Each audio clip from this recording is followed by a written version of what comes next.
Welcome back for another book review. Today we are talking about Mythology for a Magical Life, Stories, Rituals, and Reflections to Inspire Your Craft by Ember Grant.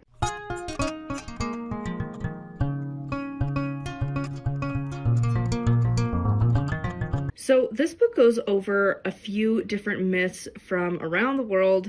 Each myth is usually got related things to witchcraft, like journal prompts, rituals, spells, and meditations. I gave this one a 3 out of 5 star. To be perfectly honest, the interpretations of the myths just didn't quite line up for me. Because first of all, the myths that were chosen felt extremely random. There was no rhyme or reason. I'm not sure why. Out of the probably, I would guess, tens of thousands or more myths, if you're including the entire world, all of the different cultures, they picked like the most random.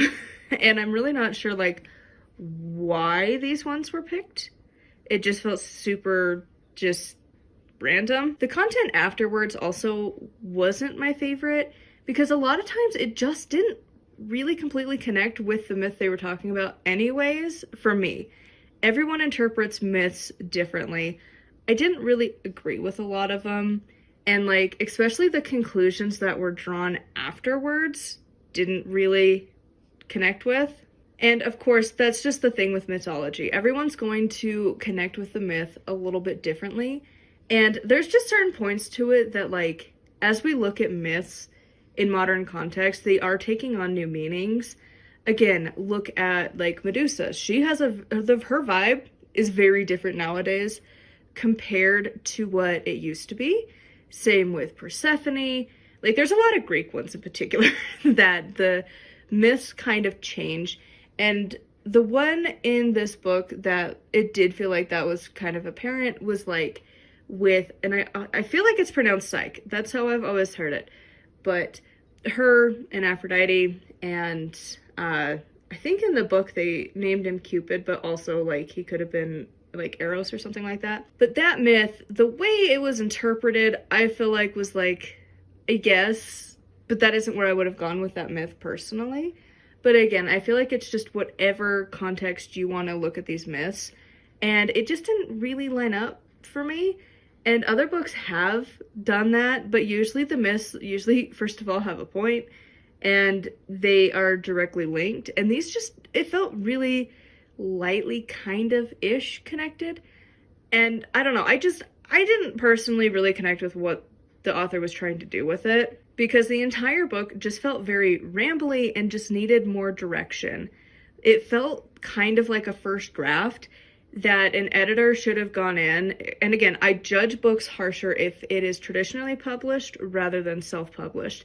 You had the resources as a publishing house, so I don't give them as much slack. If it was self-published, it would be fine. But from a publishing house, they're held to a higher degree for a reason, and there was editors involved, and I'm just curious why they didn't tighten it up a little bit and say, this needs more direction, you know, give it more of a theme. Like, it just was so random, and just, I don't know. I think other people might enjoy it. It just wasn't for me.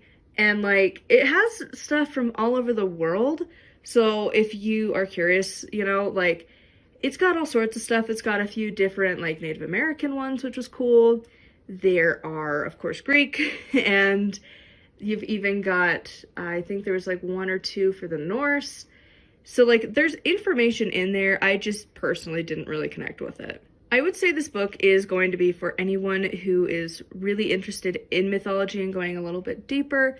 I would say because of that, it is going to be more of an intermediate status versus like beginners who are like, oh, but mythology, like, because the like rituals and spells and stuff aren't really explained, I feel like you need to be beyond the beginner level before you start diving into the rest of the book, because the mythology is only a fraction of the chapter, and then it goes into the other things that are related kind of to it. So I just feel like intermediate's probably going to get the most from this book. So I would love to know your thoughts on this one in the comments down below. As always, a huge thank you to my patrons. If you would like to support me and get access to exclusive content, it is patreon.com/nightwillowcrafts. Make sure to like, comment, and subscribe. I post every single day. And until next time, thank you so much for watching, and blessed be.